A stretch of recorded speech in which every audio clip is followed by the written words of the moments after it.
when you're gonna wake baby sister?" Mom gestured with her head toward the open door of the second bedroom, just inches behind us. "Look, I'm telling you that I want to come back. What else you want me to do? Tell me. What do you want me to do? I'm saying I want to be a father to my kids. To all my kids." His beady eyes fixed on Mom's large belly.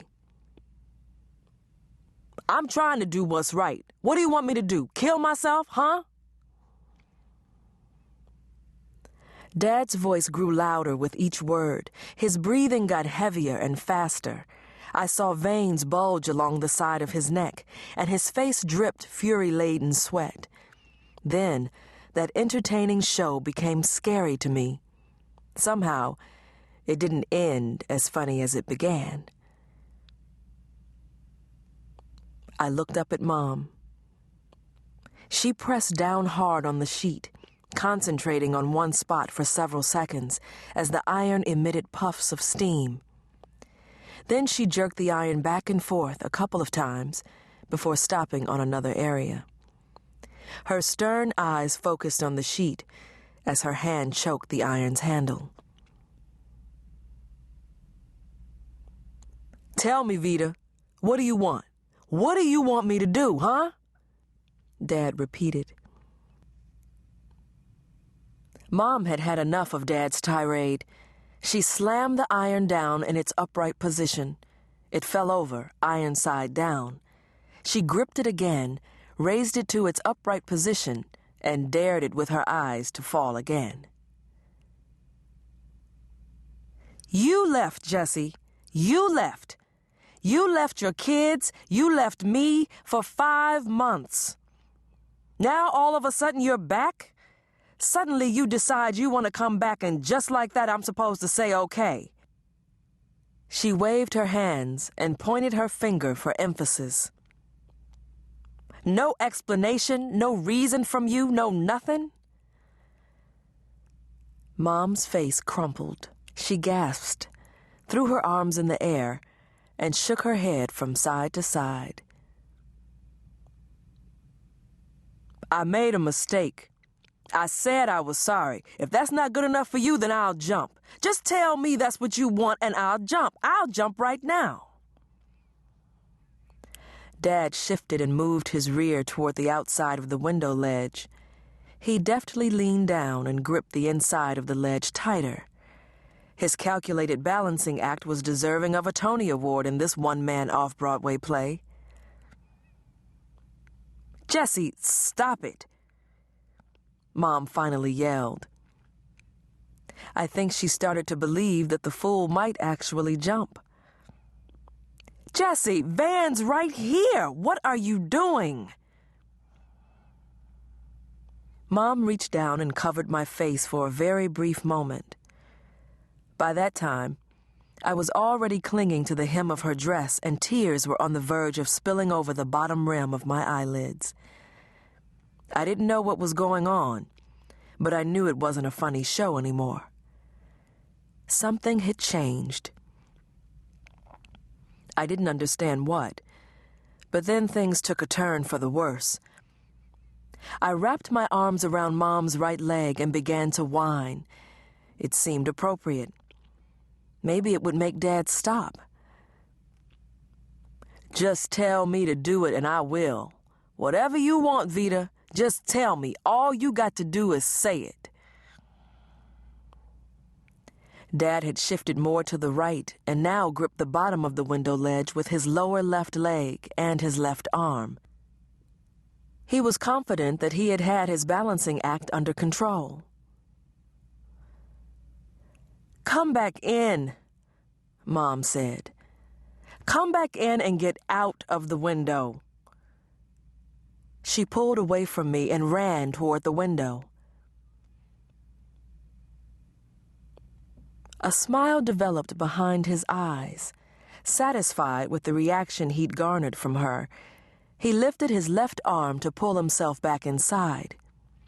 As he reached in, The disproportion of his weight across the ledge caused him to slip farther outside of the window.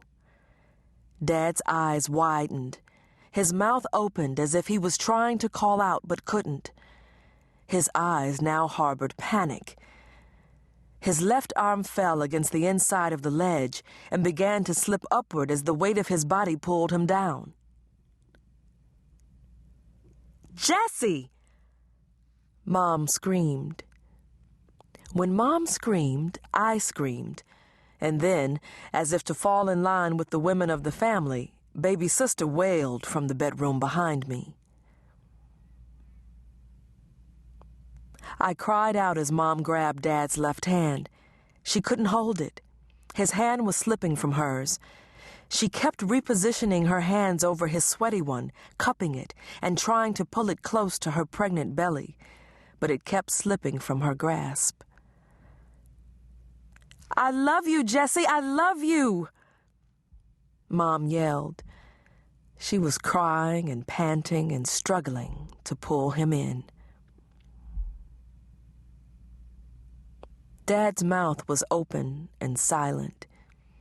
He shifted his leg back over the top of the ledge and searched for a groove in which to anchor the heel of his foot. His movements slowed as his eyes anxiously searched Mom's for a miracle. "Baby, I do love you, baby. I love you, baby," she repeated as she repositioned her grip again and again. I wailed as I sat watching from beneath the ironing board. Baby sister wailed too. Dad stopped moving. Warm air brushed past him, whisked inside the room, and dried my face. Mom moved her hand once more to get a better grip so she could pull him in. As she lifted her right hand, Dad's hand slipped out of her left. Then, I didn't see any more parts of Dad at all. Mom leaned out of the window, speechless. I stopped wailing. Baby sister whimpered. I followed Mom down the long flight of monster stairs that led to the front door. I was usually afraid of them because of the way the entire staircase lifted up to access the basement at the press of a latch. I always expected Herman Munster to come walking out, but this time I held on to the banister and took one baby step after another. I stepped right over the latch and pushed open the screenless screen door. I stepped out unnoticed onto the warped porch.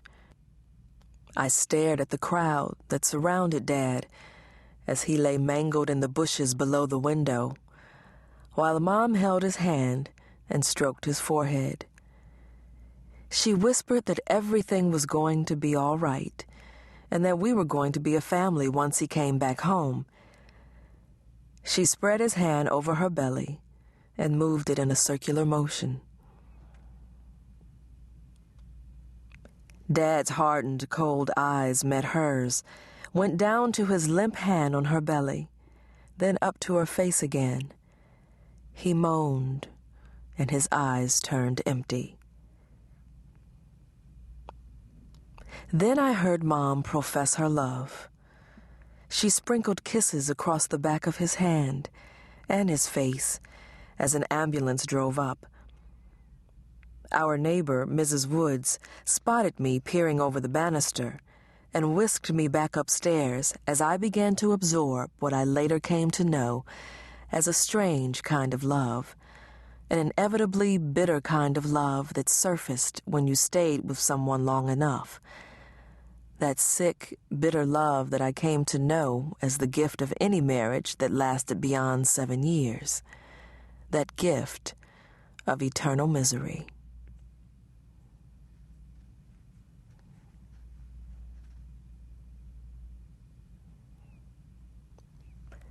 Chapter 1. Okay, We can stay at the Marriott or the Roney Palace again, or we can do the Hilton.